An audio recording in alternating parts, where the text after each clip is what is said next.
El texto que vamos a exponer prontamente responde o trata de hablar acerca de una de las una de las más frecuentes preguntas que el cristiano y el no cristiano se ha hecho a lo largo de la historia. Cuando digo esto me estoy refiriendo a la interrogante de cómo es posible o cómo explicamos que el Dios bueno, misericordioso, todopoderoso pueda permitir la clase de dolor con la que nos encontramos en el mundo. Otros han hecho la pregunta, ¿cuál es el propósito de ese dolor y sufrimiento? Ustedes que hablan de que todo tiene un propósito, ¿cuál es? Pues yo no se lo veo. Y todavía otros han pensado bien intencionadamente a lo largo de mucho tiempo y han concluido que no, nosotros vivimos en un mundo que es sordo o indiferente al dolor humano. En otras palabras, no hay Dios, no hay nada como explicarlo, simplemente es. Y esas preguntas han sido respondidas, o los argumentos han sido respondidos de diferentes maneras a lo largo de 20 siglos, y algunas respuestas han sido muy bíblicas, otras muy erradas o erróneas, aun cuando la intención de los que estuvieron errados haya sido buena. De hecho, los amigos de Job respondieron a esa pregunta, pero lo hicieron erróneamente. Ellos fueron donde Job, vieron a su amigo, durante una semana no hablaron con él, estaban como espantados del grado de sufrimiento y al mismo tiempo no sabían qué decir, y al final cuando se propusieron hablar, eso fue lo peor que pudieron hacer, porque ellos acusaron a Job de que tú tienes que haber hecho algo malo, y no solamente malo, profundamente malo, para experimentar el grado de dolor en el que te encuentras. Escucha la misma versión de esa historia en otra narración del Nuevo Testamento, Juan 9, muchos de ustedes la conocen, 1 al 3. Al pasar Jesús vio a un hombre ciego de nacimiento, y sus discípulos le preguntaron, Rabí, ¿quién pecó? ¿Este o sus padres para que naciera ciego? O sea, no hay otra explicación. O es A o es B. Jesús respondió, ni este pecó, ni sus padres, sino que está ciego para que las obras de Dios se manifiesten en él. A ese tipo de razonamiento de que si estás sufriendo, tú pecaste de alguna manera, o quizás tus padres. Yo le he compartido en otras ocasiones que cuando mi diabetes apareció a los casi 12 años de edad, esa fue la primera pregunta que surgió en la mente de mi padre. Esto tiene 2000 años con nosotros, mucho más de hecho. ¿Qué habremos hecho para que tú y yo, le dijo él a mi madre, para que a Miguel le saliera algo como esto? Y a eso es lo que llamamos la teología de la retribución, que no es bíblica. De hecho, eso se parece más al hinduismo que al cristianismo, porque en el hinduismo tú naces con un karma. Y si tú sufres mucho, eso habla de que tú tienes un mal karma debido a la vida que tú llevaste anteriormente. Al reencarnar, naciste con un mal karma y ahora tu dolor, sufrimiento, dificultades van a purificar tu karma. Pero eso no sale de las páginas de la Biblia. Algunos han tratado de excusar a Dios y han concluido de la misma forma, erróneamente, que Dios no tiene nada que ver con el dolor. Que eso es Satanás, que eso es el diablo, que te tiene enfermo, que te tiene atado, que eso es un demonio de pobreza o de lo que sea. Y eso suena muy bien porque saca a Dios de la ecuación. El problema es que Dios, en múltiples pasajes de la Biblia, se responsabiliza de las dificultades, del dolor, de las calamidades en todo el planeta Tierra. Él dice, Él lo afirma categóricamente. La causa final de tu problema, de lo que estás sufriendo, la causa final, tú puedes haber pecado, pero la causa final soy yo. Amós 4:6. Si sucede una calamidad en la ciudad, ¿no la ha causado el Señor? Si sucede una pandemia del COVID-19 en el mundo, ¿no soy yo el responsable último? Eso es lo que Dios dice. Isaías 45:7. Bueno, oren que esto dure 1 hora para hablar, esta voz. Yo soy el que forma la luz y crea las tinieblas. El que causa bienestar y crea calamidades. Yo, el Señor, es el que hace todo esto. Es importante que yo entienda eso, porque si yo no entiendo eso, entonces yo no he conocido a Dios, porque tenemos un Dios que no está en control de lo que ocurre en su universo. Y si Él no está en control, Él no es soberano y Él no es todopoderoso. Y si Él no es soberano ni todopoderoso, Él no es Dios. Tendría que ser otra persona por encima de Él. Entonces lo que Pablo va a hacer ahora en este texto es ayudarnos no a encontrar explicaciones, sino a tener una perspectiva correcta de cómo verlo. Y con eso yo quiero invitarte a que puedas leer Romanos 8, desde el versículo 16 en adelante. Esto es la palabra de Dios. El Espíritu mismo da testimonio a nuestro espíritu de que somos hijos de Dios. Y si somos hijos, somos también herederos, herederos de Dios y coherederos con Cristo. Si en verdad padecemos con Él, a fin de que también seamos glorificados con Él. Pues considero que los sufrimientos de este mundo presente no son dignos de ser comparados con la gloria que nos ha de ser revelada. Porque el anhelo profundo de la creación es aguardar ansiosamente la revelación de los hijos de Dios. Porque la creación fue sometida a vanidad, no de su propia voluntad, sino por causa de aquel que la sometió, en la esperanza de que la creación misma será también liberada de la esclavitud, de la corrupción, a la libertad de la gloria de los hijos de Dios. Pues sabemos que la creación entera gime y sufre hasta ahora dolores de parto. Y no solo ella, sino que también nosotros mismos, que tenemos las primicias del Espíritu.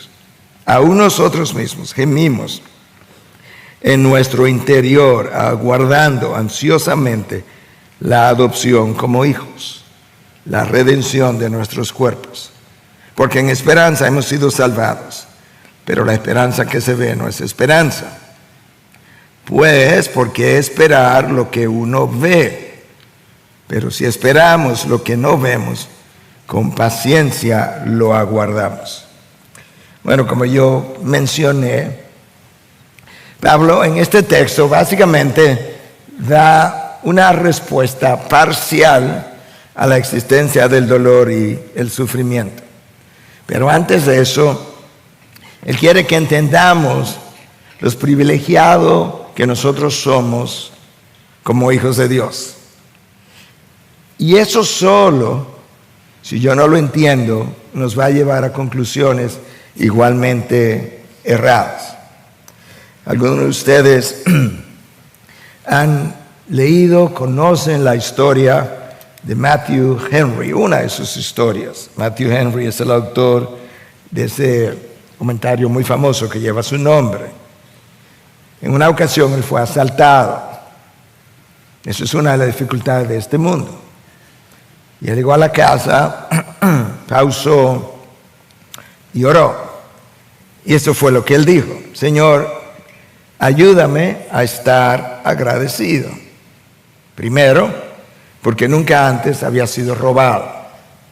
Segundo, porque aunque se llevaron la cartera, no me quitaron la vida. Tercero, porque aunque se llevaron todo lo que yo tenía, no era mucho. Y cuarto, escucha, porque fui yo quien fue robado y no quien robó. Es preferible ser la persona contra quien se ha pecado que ser la persona que peca contra alguien. Vamos a decir eso otra vez. Es preferible ser la persona contra quien se ha pecado que ser la persona que peca contra alguien. Eso es lo que Matthew Henry estaba tratando de comunicar en su oración. Eso es perspectiva acerca del dolor y los sufrimientos. Y a lo largo de los años, yo he llegado a la conclusión para mí que cuando tiene que ver con dolor y sufrimiento, perspectiva lo es todo. El texto de hoy comienza. El Espíritu mismo da testimonio a nuestro espíritu de que somos hijos de Dios. Y si somos hijos, también herederos, herederos de Dios y coherederos con Cristo. Si en verdad padecemos con Él, a fin de que también seamos glorificados con Él. Pablo quiere que yo entienda, antes de tú pensar en el dolor que quizás has atravesado o estás atravesando, yo quiero que tú entiendas lo privilegiado que tú eres. Privilegio número 1, somos hijos de Dios, versículo 16. ¿Ok? No somos simplemente hijos de padres terrenales. Yo tengo un nuevo nacimiento con un resultado de una nueva criatura. Privilegio número 2, yo tengo quien me recuerde que yo soy un hijo de Dios, para que yo no me desanime en el camino. El Espíritu mismo da testimonio a nuestro espíritu de que somos hijos de Dios. Versículo 16 todavía. Okay, eres hijo. Tienes a alguien en ti que te recuerda en todo tiempo, tú eres mi hijo, para que no lo olvides. Número 3, privilegio número 3, si somos hijos, este es extraordinario, somos también herederos, herederos de Dios y coherederos con Cristo. ¿Tú estás bien? Dios pudo haberme hecho un heredero de sus bendiciones, sus promesas, y haber hecho a Cristo el heredero primario. Pero eso no es lo que el texto dice. El texto dice que yo soy coheredero con el unigénito. Cristo es un hijo por naturaleza, yo soy un hijo por adopción. Dios dice, yo sé, pero los dos son mis hijos ahora. Y por eso lo que uno herede, los demás heredarán. Si eso no te ayuda a pasar por esta vida, nada lo va a hacer. De Adán heredamos la condenación y la vergüenza. De Cristo heredamos la salvación y la gloria. Privilegio número 4. Todavía no hemos comenzado a ver las enseñanzas acerca del sufrimiento. Pero yo necesito saber quién yo soy primero. Eso es importante. Versículo 17. Si en verdad padecemos con Él, bueno, también seremos glorificados con Él. O sea, espera. Si estás sufriendo con Él, porque hay gente que no está sufriendo con Él, ni en Él. Pero si tú estás sufriendo con Él, espera que también seremos glorificados con Él. Entonces, una vez Pablo revela nuestros privilegios, ahora estamos listos. Y yo he titulado este mensaje, Nuestro sufrimiento presente a la luz de la gloria venidera. Nuestro sufrimiento presente a la luz de la gloria venidera. Pablo no está minimizando tu sufrimiento, créeme. Humanamente hablando, yo leo cosas que me hacen engrifar los pelos de lo que es el dolor y el sufrimiento de algunos. Eso no es lo que él está haciendo o tratando de hacer. Lo que él hace es poner en perspectiva tu dolor. Quizá esto te ayude. Una mujer embarazada, primero 3 meses, tiene náusea, tiene vómito, no se siente bien, se marea, le baja la presión. Al final, último día del embarazo, comienzan los dolores de parto, grita, se oyen los gritos a una cuadra de distancia, por así decirlo. Y al año tú oyes que ella está embarazada otra vez.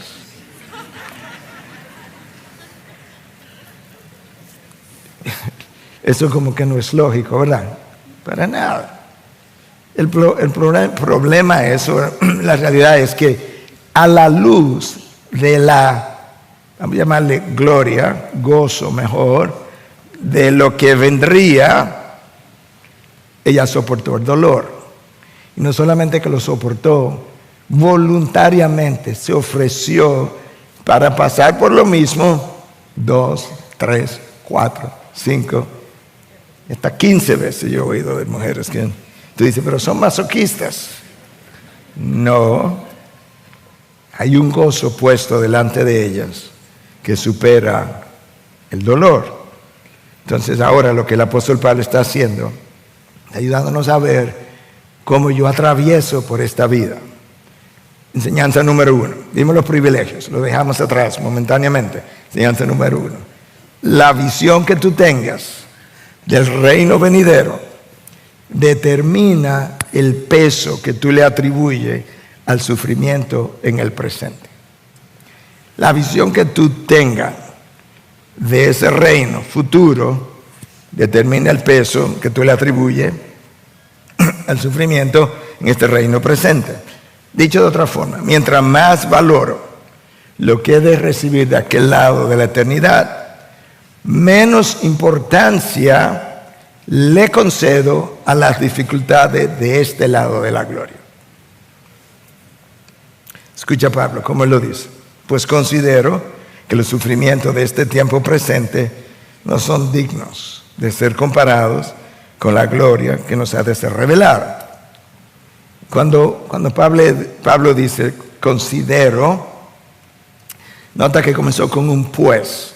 Otras versiones comienzan con un porque. O sea, déjame explicarte por qué. Porque yo considero, la palabra ahí en el original es logizomai, que implica meditar, pensar, considerar, como está traducido aquí, y concluir. Entonces Pablo está diciendo, yo he pensado esto. Yo he pensado, yo he comparado lo que me espera con lo que he pasado. Y al final él dice, es que es indigno de nuestra parte comparar esas dos cosas. Porque en primer lugar, las bendiciones del nuevo reino son de magnitud mayor que cualquier dolor que tú atravieses ahora. En segundo lugar, la duración de la gloria que ha de venir es mucho más, es eterna. Por consiguiente, tu sufrimiento aquí luce como leve y pasajero. Ahora, no solamente Pablo pensó así, es que Cristo pensó de la misma manera. Escucha lo que dice el autor de Hebreos. Dame un segundo, que esto se pasa solo. Como que el reino de las tinieblas está contra la predicación de su palabra, lo cual no sería nada nuevo. Pero escucha a Jesús. Puesto los ojos en Jesús, el autor y consumador de la fe. ¿Qué fue lo que hizo?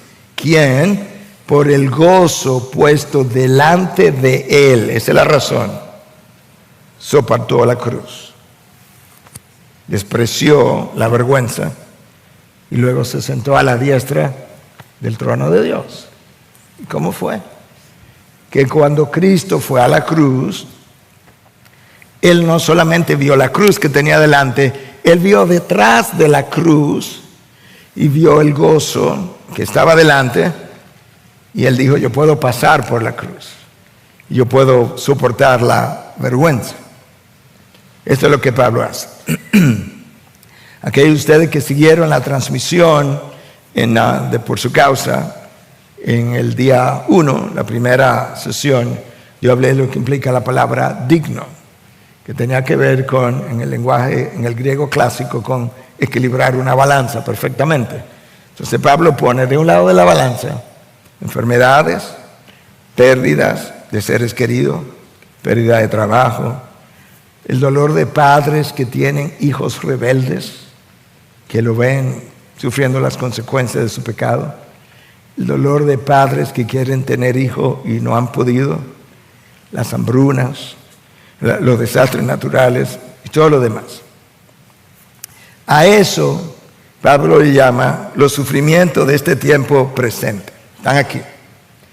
Del otro lado de la balanza, entonces Pablo puso cosas que ojo humano no vio, ni oído oyó, ni han entrado al corazón del hombre, las cosas que Dios ha preparado para los que Él ama. Entonces aquí está el mundo, sus vicisitudes, aquí está lo prometido por Dios. Cuando Pablo colocó eso de este lado, la balanza hizo esto. Y Pablo dijo, es que eso es indigno. Es indigno que tú me compares esto con esto. Esto pesa, esto no. Pero esa perspectiva no me está dando todavía una explicación de por qué yo estoy en la dificultad en que yo estoy. Entonces, él concluyó, no hay comparación, ni siquiera cerca entre mi dolor aquí y mi gloria allá. No hay comparación. Es indigno, como ya mencioné. No olvides que Pablo estuvo en el tercer cielo, de manera que él estaba hablando o escribiendo con más conocimiento de causa que tú y que yo. Él sabe lo que está diciendo.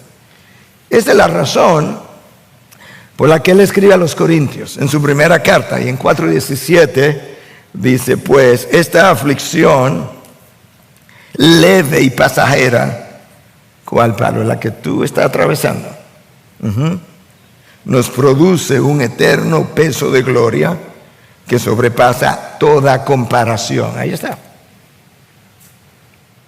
Ya lo dice, es que no importa cómo tú lo quieras comparar. Esta aflicción, recuerda el currículum de Pablo en cuanto a los dolores, sufrimientos, persecuciones, cárceles y demás, naufragios, hambrunas. Pablo dice, eso es leve y pasajero. Lo que a nosotros nos parece extremadamente pesado y sin fin, Pablo dice, no, eso es leve y pasajero.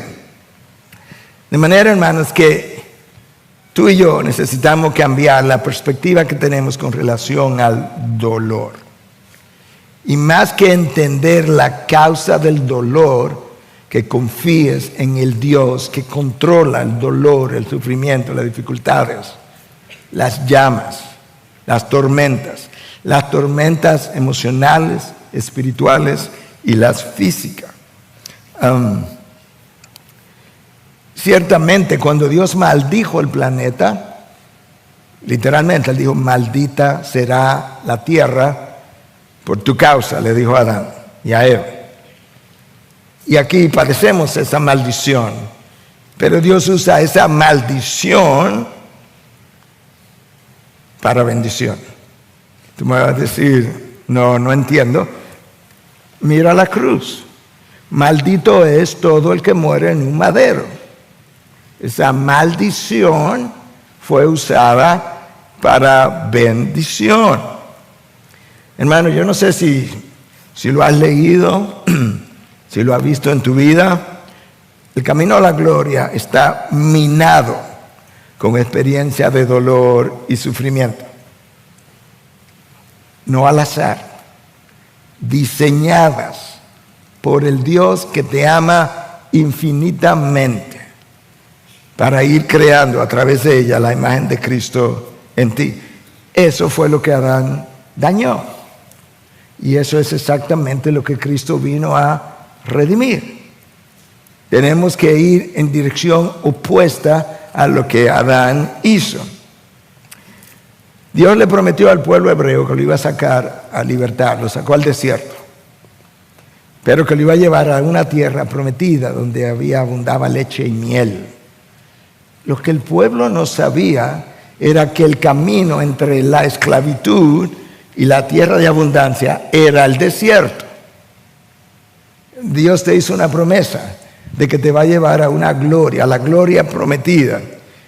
La ilusión que nosotros nos hemos hecho es que el camino de la esclavitud al pecado, a la gloria, es un camino sobre nubes.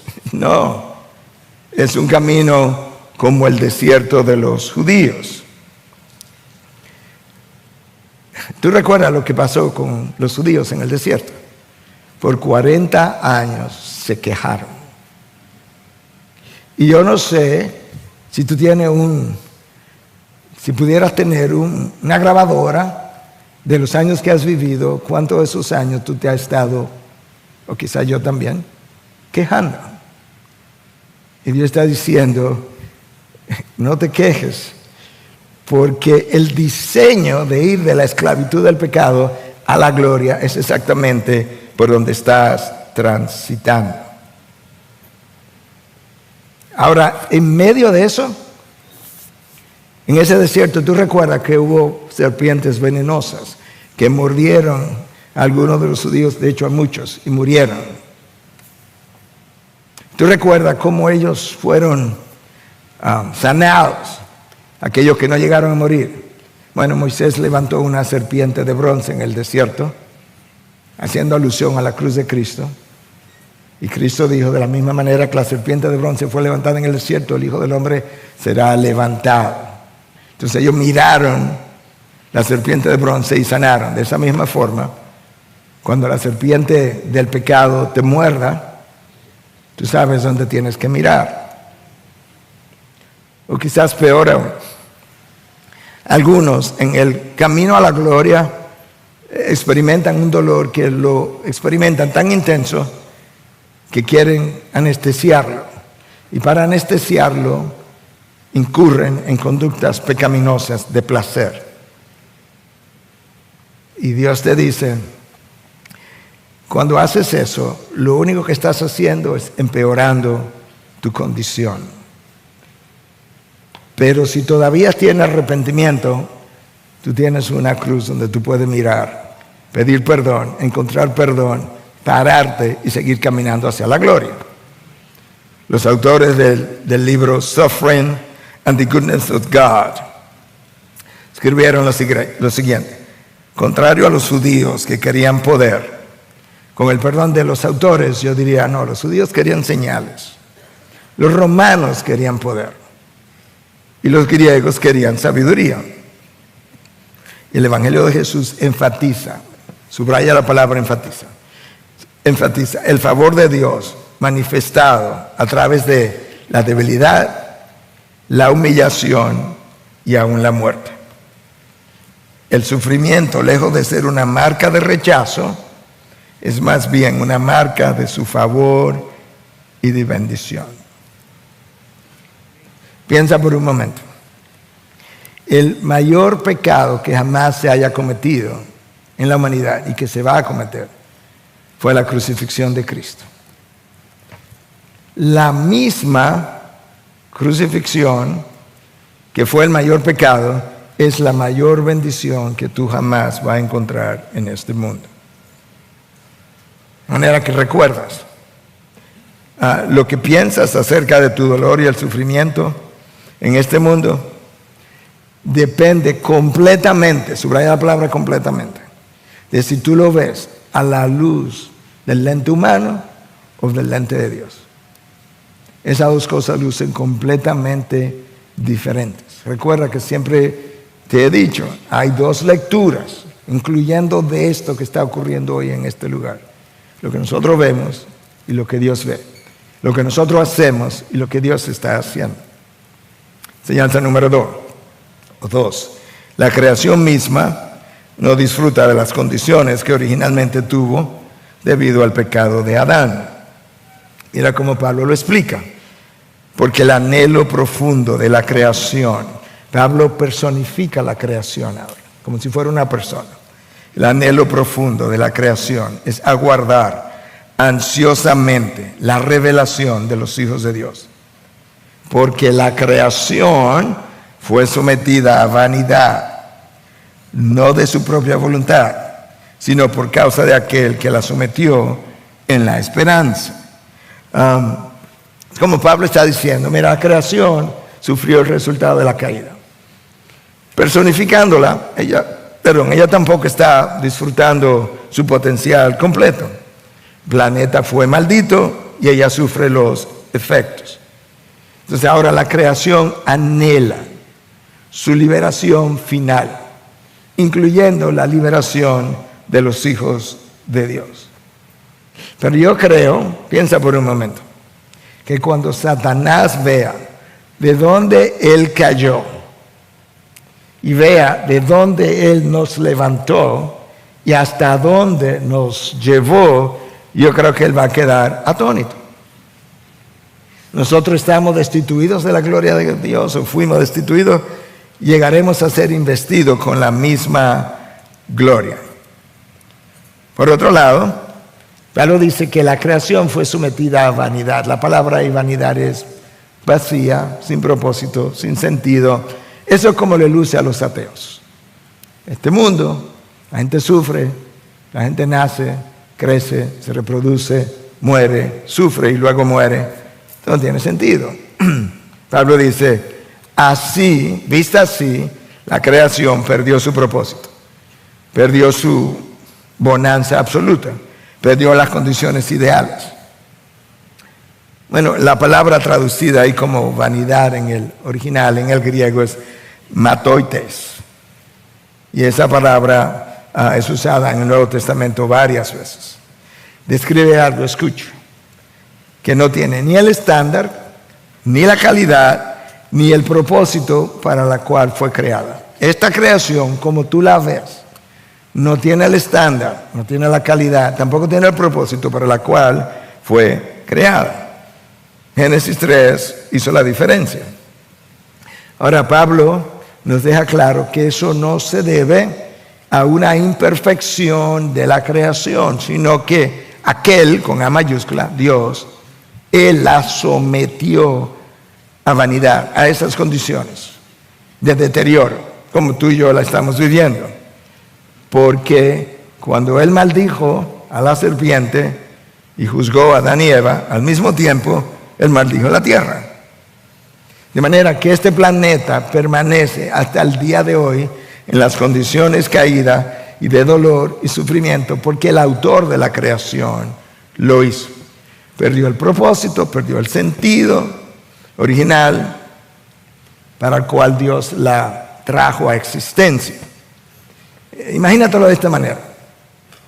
Adán, su pecado, afectó toda la creación, y que Dios le haya dicho, mira Adán, tu pecado merece que yo maldiga el lugar de tu habitación, que yo maldiga el lugar de tu morada y las condiciones de tu trabajo, junto con tu descendencia.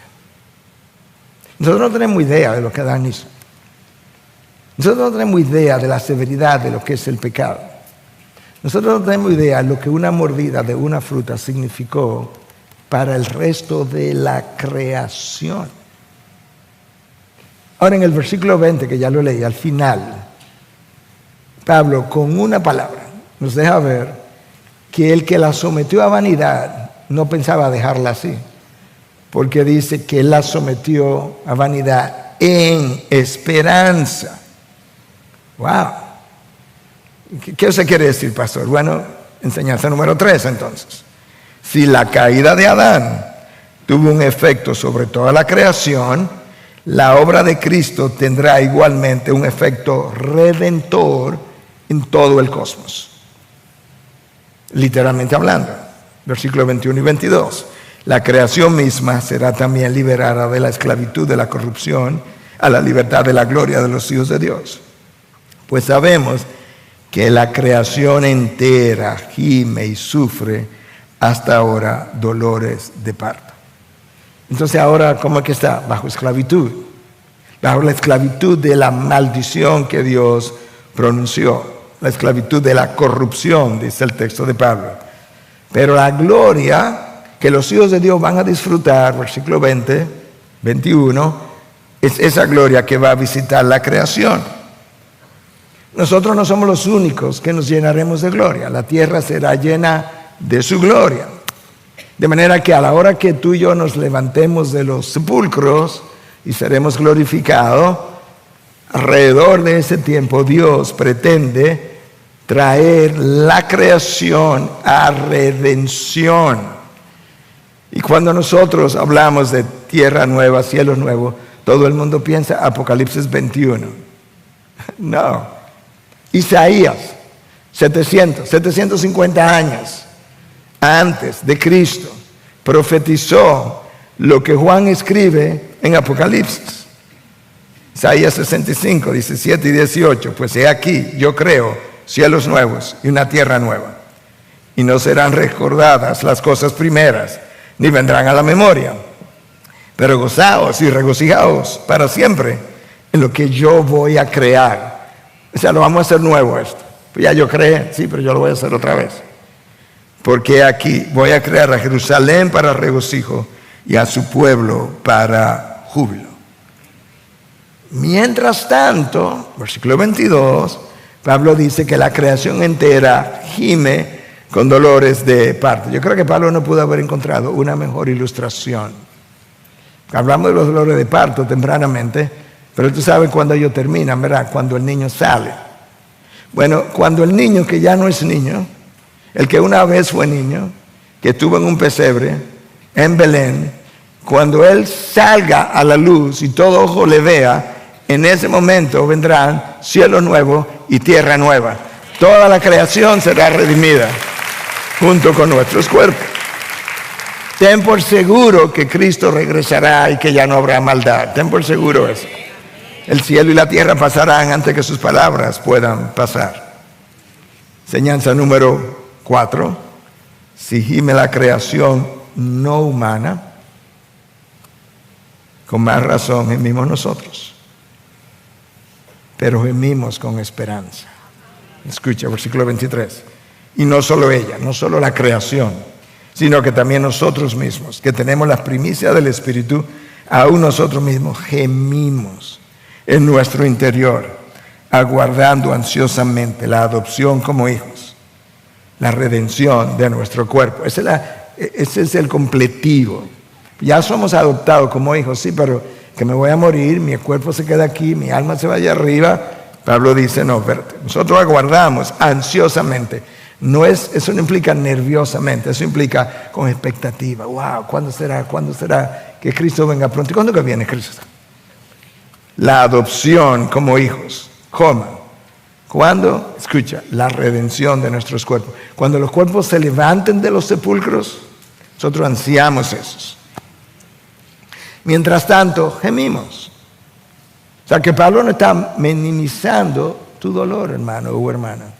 Gemimos, lloramos. ¿Tú sabes lo que es gemir? Yo he visto a veces el niño que después de terminar de llorar siquiera gemimos en nuestro interior. Gemimos el deterioro del cuerpo. Ay, ahora me duele la cadera. El cuerpo se va deteriorando. Los pelos se van cayendo. Créeme que se van cayendo.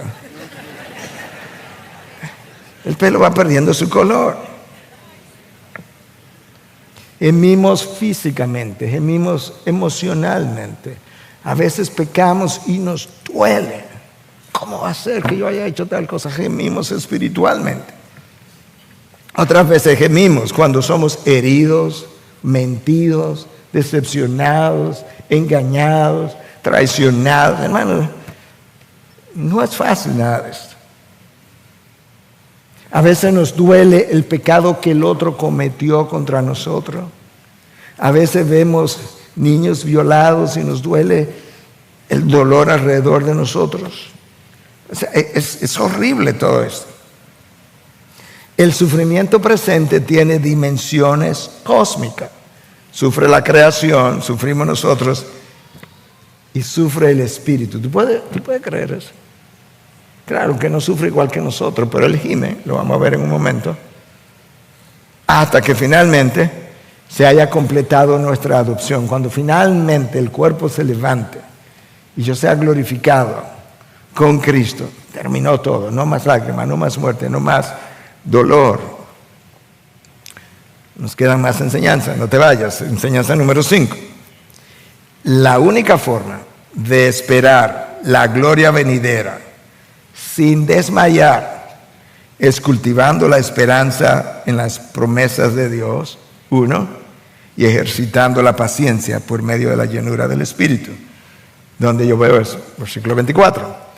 Porque en esperanza hemos sido salvados, pero la esperanza que se ve no es esperanza. Claro, yo no tengo la esperanza de que Katy venga a la iglesia, ella está ahí, eso no es esperanza.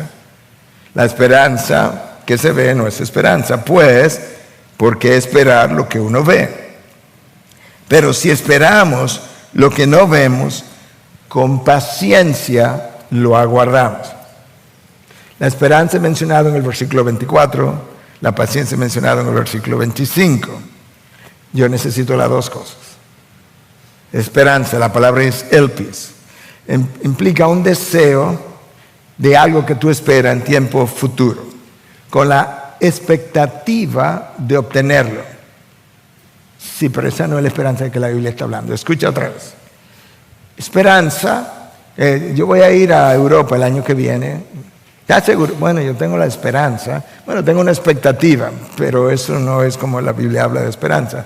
Cuando la Biblia habla de esperanza, tiene la connotación que tú estás esperando por algo en el futuro con certidumbre de que va a ocurrir. De manera que el regreso de Cristo no es una esperanza secular, por así decirlo. No, yo tengo una certidumbre y la certidumbre alimenta mi fe y la certidumbre fortalece mi paciencia. A muchos les falta confianza en la gloria venidera. Hermano, mira, Cristo viene. Es así, tenemos 2000 años esperando. No, con esa actitud tú no vas a llegar al final. No puedes. Y hay gente que le falta confianza en las promesas de Dios y por tanto no va a esperar con paciencia. Ahora, la palabra paciencia, por otro lado, upomone, tiene otra connotación importante. Implica en el original permanecer bajo disciplina o bajo algún peso. O sea, Pablo no está minimizando esto. Pablo sabe que este mundo pesa. Sí, pero tú permaneces. Y tú tienes a alguien en tu interior que te ayuda a permanecer. Entonces la paciencia de que la Biblia habla es más la habilidad de perseverar cuando las circunstancias son difíciles. Y de enfrentarlas con convicciones de que Dios es el autor de la condición en medio de la cual tú te encuentras. Déjame decir eso otra vez. La paciencia, de que habla la Biblia, implica una habilidad de esperar bajo situaciones de peso, difíciles. Y la habilidad de confrontar eso. Porque tienes una convicción de que Dios es el autor de la circunstancia en medio de la cual yo me encuentro. Hermanos, yo puedo aceptar eso y vivir como Pablo con gozo en medio de las peores circunstancias, o yo puedo rechazar eso, rebelarme contra eso, resentirme contra Dios y hacer mi situación peor. De manera que tú y yo necesitamos esperanza y paciencia. Es interesante que esas dos palabras en un número de pasajes en la Biblia aparecen juntas. No tengo el tiempo para recorrer todos esos pasajes, pero te doy uno. Romanos 5, 3 al 5. La paciencia produce carácter y el carácter produce esperanza. Ahí está. Las dos palabras juntas. La paciencia esperando a cultivar un carácter piadoso. Y el hombre y la mujer piadoso, son hombres y mujeres de esperanza. En otras palabras, la esperanza sin paciencia no funciona y la paciencia sin esperanza. No voy a ser paciente si no tengo esperanza. Tampoco. Yo necesito ambas cosas. Ahora, para yo tener esperanza, convicción de esperanza, yo necesito conocer a Dios íntimamente. Y ahí es el meollo del asunto. Hermanos, el meollo de todos nuestros problemas que no entendemos, que no me adapto, que no acepto, es uno. Es mi conocimiento de Dios. Es conocimiento íntimo de ese Dios. Los hombres y mujeres de fe del Antiguo Testamento, narrados, sus historias narradas en Hebreos 11, ¿qué leemos? Que ellos vieron las promesas, que ninguna de sus promesas le fueron cumplidas. Una no recibieron, una. No se desanimaron. ¿Qué hicieron? La saludaron de lejos, como si la hubieran recibido. Eso es esperanza. Entonces, no recibieron una, pero la saludamos, le dimos la bienvenida como si ya la recibimos. Cuando tú vives así, tu vida es otra. Tu gozo es otro, porque tu perspectiva es otra. Número 6, no estamos solos, ni tampoco estamos sin ayuda en nuestra aflicción, porque Dios ha hecho morar su Espíritu en nosotros. ¿Tú entendiste? Es una parte importante, que en nuestra aflicción nosotros no estamos solos, no estamos sin ayuda, porque Dios ha hecho morar su Espíritu en nosotros. Escucha como Pablo lo dice, versículo 26. De la misma manera también el Espíritu nos ayuda en nuestra debilidad. No sabemos orar como debiéramos. 2000 años atrás los discípulos dijeron al Señor: Señor, enséñanos a orar. Y ellos admitieron que no sabían. Pablo viene y dice: no, es que no sabemos cómo orar. Y 2000 años después tenemos que decir lo mismo. Pero Dios lo sabe. Él fue quien me lo dijo. No sabemos orar como debiéramos, pero el Espíritu mismo intercede por nosotros con gemidos indecibles. Tú sabes que de hace años estoy leyendo la palabra con esmero, cuidado, prestando la atención palabra por palabras. El texto pudo haber dicho: el Espíritu intercede por nosotros, y hubiese sido una gran bendición, pero eso no es lo que dice. Dice que intercede con gemidos indecibles. Yo no sé cómo el Espíritu gime, yo lo que sé es que lo hace. ¿Y cómo yo sé que lo hace? Porque Dios lo dijo. Es impresionante que la caída de Adán afectó a todo el mundo. Versículo 22, la creación gime. Versículo 23, nosotros gemimos. Versículo 26, el Espíritu Santo gime en oración. La creación fue afectada. La humanidad entera sufre. Cristo, por el pecado de Adán, vino y se humilló y sufrió. Y el Espíritu, por el pecado de Adán, los descendientes de Adán no van a llegar. Nosotros lo sabemos, la Trinidad lo sabe. Yo voy a tener que ir y morar en ellos para ayudarlos. De manera, hermanos, que el Espíritu no solamente vino a transformarnos, sino también a ayudarnos mientras somos transformados. ¿Tú sabes la bendición que es esa? Que Dios dice: mira, mi Espíritu va a ir a transformarlo, pero ustedes tienen que fajarse a transformarse. No, mi Espíritu va a ir a transformarlos y los va a ayudar mientras son transformados. Por eso yo te dije que la paciencia y la esperanza son necesarios para esperar. Pero tú recuerdas lo que Pablo dice en Gálatas 5, 22, 23, que la paciencia es una virtud del fruto del Espíritu. De manera que lo que yo necesito, paciencia, para esperar por las promesas de Dios, cumplimiento de las promesas de Dios, el Espíritu viene a producirlo en mí. Y el texto dice que nos ayuda en nuestra debilidad. ¿En cuál debilidad, Pablo? Bueno, el contexto es en la debilidad de tu oración, porque no sabemos cómo orar.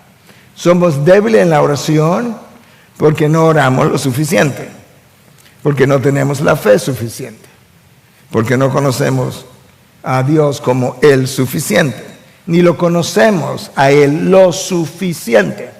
Son dos cosas: ni conozco a Dios como el suficiente, pero tampoco lo conozco todo lo suficiente. Tampoco conocemos los propósitos de Dios, ni entendemos su voluntad. Y una y otra vez, si hay algo que yo he visto en hijos de Dios, es frustrados con no conocer la voluntad de Dios.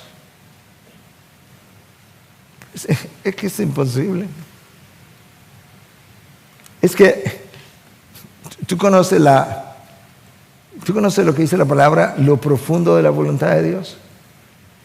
Alguien decía, la madre de alguien que se fue es una historia de 1947.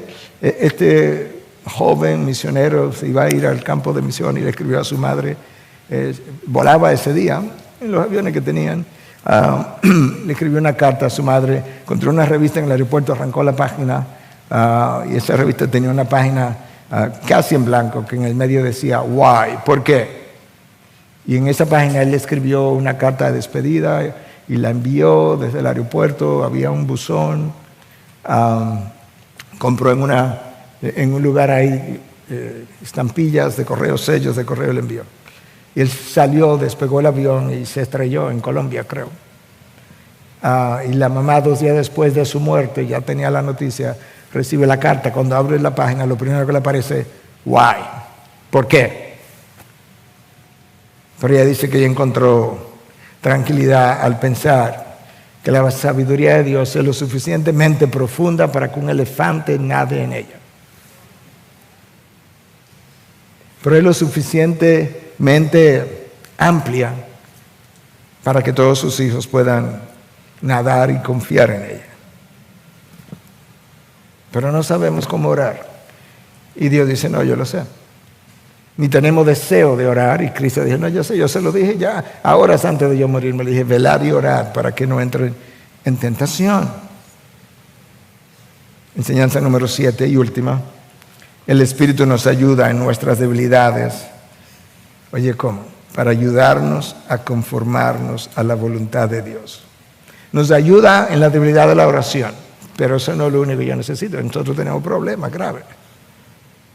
Versículo 27. Y aquel que escudriña los corazones sabe cuál es el sentir del Espíritu, porque Él intercede por los santos conforme a la voluntad de Dios. Por eso es que no sabemos cómo orar, porque como no conocemos la voluntad de Dios, decimos, bueno, ¿para qué voy a orar si como quiero se va a hacer la voluntad de Dios? Eso no debe desanimarte, esa debe ser la razón para tu orar, porque no la conoces.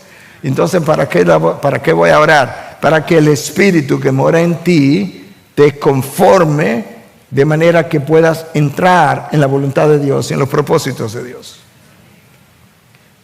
Esta es la voluntad de Dios, es la plomada. Nosotros siempre andamos por aquí. El Espíritu te toma de la mano y te dice, por ahí no es por aquí. Y entonces Cristo dijo, mira, Padre, si es posible, yo quisiera irme por aquí, que pase de mí esta copa. Pero yo entiendo tus propósitos, pero yo entiendo tu corazón, yo sé quién tú eres, de manera que se haga tu voluntad y no la mía. Vamos para la cruz. Hermanos, esa es la forma de glorificar a Dios. No es peleándonos para hacer nuestra voluntad, para doblar la suya. El Espíritu nos ayuda en nuestra debilidad para ayudarnos a rendir la voluntad. ¿Qué tú crees que fue Getsemaní para Cristo? Getsemaní fue el campo, el lugar, el pedazo de tierra, el jardín, donde el Espíritu llevó a la segunda persona de la Trinidad encarnada y allí lo ayudó el Espíritu a rendir la última fibra de su voluntad. Y luego Él nos dijo, ahí está mi ejemplo, hagan lo mismo. Hermanos, si tú siempre vas a estar buscando el hacer tu voluntad para encontrar seguridad, tú no andas con Dios, tú andas contigo. Dios es tu seguridad. El único lugar seguro es la voluntad de Dios, no la voluntad mía. Pero me falta perspectiva, no solamente del dolor y el sufrimiento, sino cómo atravesarlo, cómo llegar. Perspectiva lo es todo si queremos llegar. Déjame cerrar con 3 versículos del Salmo 66. Para que tú veas lo que es perspectiva. El salmista escribe, versículo 10 al 12, Salmo 66. Porque tú nos has probado, oh Dios. ¿Quién es que ¿quién es que me tiene bajo la prueba? Tú. Nos has refinado como se refina la plata. ¿Quién? Tú. ¿Y cómo se refina la plata? En el fuego. Versículo 11. Nos metiste en la red. Este salmista está claro. Este salmista tiene claro que las circunstancias en medio de las cuales yo me encuentro, por las que yo tengo que atravesar o atravesaré mañana, es Dios quien la orquesta. Él sigue leyendo. Carga pesada pusiste sobre nuestros lomos. No entiendo. O sea, Dios hace eso. El salmista lo tiene claro. Versículo 12. Hiciste cabalgar hombres sobre nuestras cabezas. Pasamos por el fuego y por el agua. Pero tú nos sacaste a un lugar de abundancia. Tú presta atención, el orden de las palabras, la palabra inspirada es importante. Escucha, número 1, nos has probado. Okay. En la prueba salen a relucir nuestros pecados. ¿Tú sabes qué pasa en la prueba? Es como en las carreras para llegar a las finales. En las carreras nosotros somos descalificados o clasificamos para las finales, para ir a las Olimpiadas. Entonces, en el desierto se quedaron miles de personas que no llegaron a la tierra prometida. De más de 20 años de edad, 2. Wow. Ok, nos probaste. Número 2, nos has refinado. O sea, en aquellos que continúan, continúa el proceso de refinamiento. Dios empezó la santificación, pero todavía me queda la glorificación cuando yo seré como Cristo es. Finalmente nos sacaste a un lugar de abundancia. Para nosotros, para ellos era la tierra prometida, para nosotros es la gloria venidera. Pasamos, nos probaste, nos refinaste, ahora para la gloria venidera. ¿Tú sabes por qué yo tengo que ser probado, refinado para llegar a la abundancia? Porque nadie, con mayúscula, la palabra entera, nadie tiene la capacidad de manejar la abundancia sin que Dios refine la imagen de Cristo en él. La abundancia corrompe. Mira el estado de la iglesia en Occidente. Los tiempos fáciles corrompen. Tiene que ser probado, tiene que ser refinado. El salmista tenía la perspectiva correcta. Tú sabes lo correcto que estaba el salmista. No solamente que él dijo, tú hiciste, tú nos sacaste en lugar de bendición. Escucha cómo él cierra. Eso es lo que me encanta de los salmos. Que ellos se pueden quejar todo lo que quieran de Dios, pero ellos saben dónde aterrizar. Versículo 20. O sea, es la turbulencia. Pero ellos aterrizan en lugar seguro. Escucha el versículo 20, el cierre. Bendito sea Dios, que no ha desechado mi oración, ni apartado de mí su misericordia. Con toda esa dificultad por la que pasaste, tú me estás hablando que Dios no apartó su misericordia. No, esa fue la misericordia de Dios la que te pasó por ahí para que llegara a ser refinado, porque de lo contrario, si te aplica la justicia, te hubiese descalificado hace tiempo, estuviera quemándote en el infierno. El salmista sabe. ¿Qué es lo que sabe? Él conoce a Dios, él conoce su carácter. Bendito sea Dios, que no ha desechado mi oración, ni apartado de mí su misericordia. Padre, gracias porque ciertamente nosotros vivimos en un planeta caído, con condiciones caídas, con personas caídas, todos nosotros. Pero en tu misericordia no solamente enviaste a tu Hijo a la cruz, enviaste al Espíritu a nosotros. Y Él nos ayuda en nuestra debilidad. Y Él no solamente nos transforma, Él nos ayuda en el proceso de transformación. Él ora cuando yo no sé orar. Él ora cuando yo no estoy orando. Él ora cuando yo ni siquiera quiero orar. Gracias, Señor, porque tus pruebas tienen la finalidad de refinarme. Y gracias porque antes de entregarme abundancia, como se la diste a Salomón y se perdió en el camino, tú ahora me estás refinando antes de poner abundancia en mis manos. No sea que yo corra la misma suerte de Salomón Gracias por tu gran misericordia. Gracias por tu Espíritu que tú nos has dado, que nos guía, que está ahí, que no habla desde afuera, habla desde adentro. Que no es un entrenador que me dice, haz esto y haz aquello. No, que desde adentro pone en mí el deseo y las formas de transformación. Gracias. En Cristo Jesús. Su pueblo dice, amén, amén.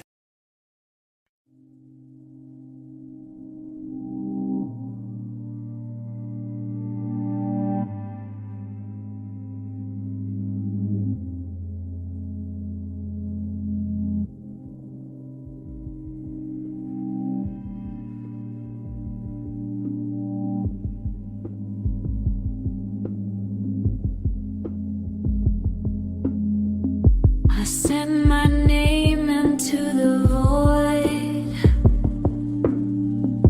It came back shaped like fractured noise. My hands dissolve, my pulse is slow. Time hums in loops I used to know. Stars don't blink, they stare me down.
Misaligned.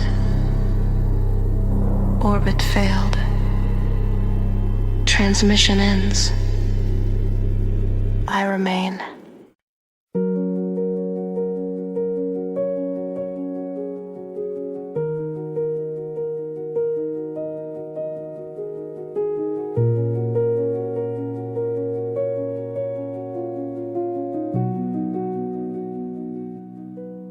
The door is closed, the world's outside.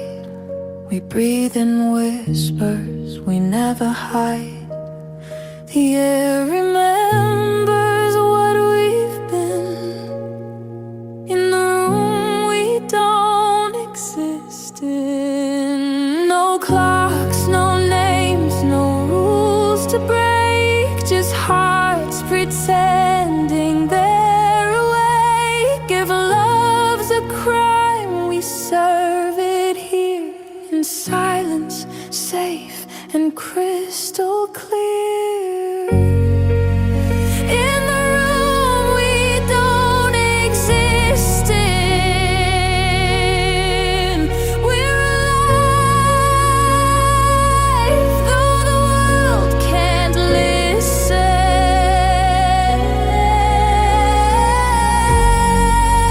Every touch rewrites what's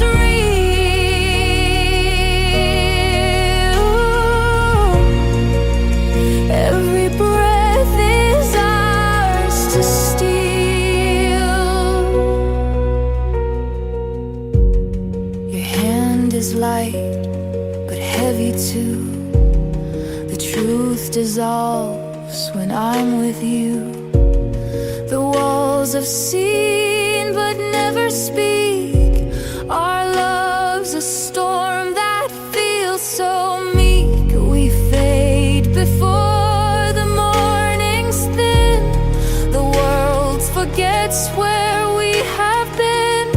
But when I close my eyes, I'm still within the room we don't exist in. In the room we don't exist in.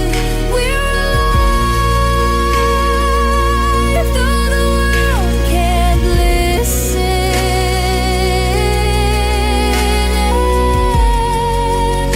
Every touch rewrites what's real.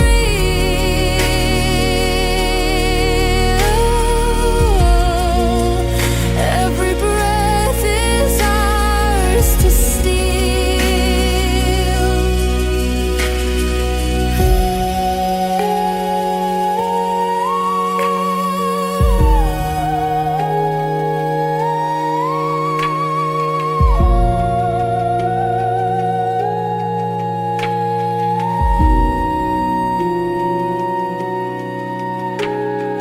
hang drum echoes soft and slow like raindrops in a dream shadow. Piano weaves what words can't say, and cello cries the night away. When daylight calls, we fade, we dim, but love still hums beneath our skin. And when I dream, you draw me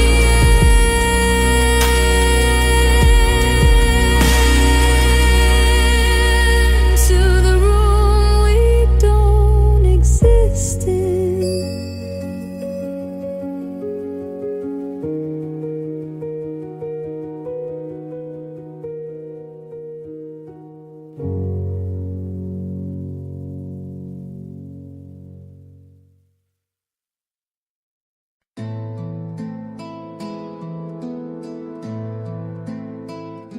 The wind winds whispering your name through every night.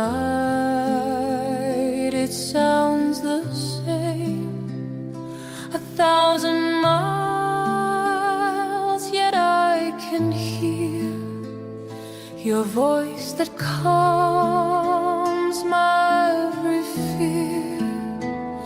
I see your hands in morning light.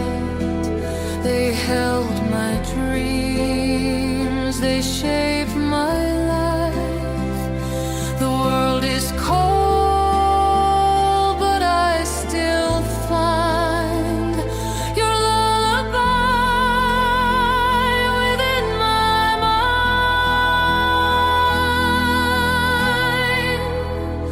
Mother's voice in the wind, calling me home again. Through the noise of the world outside, your song still echoes deep inside. Though I'm far, I still begin with mother's voice in the wind. I chase the days, I cross the sea, but still your breath comes back to me. Each gentle breath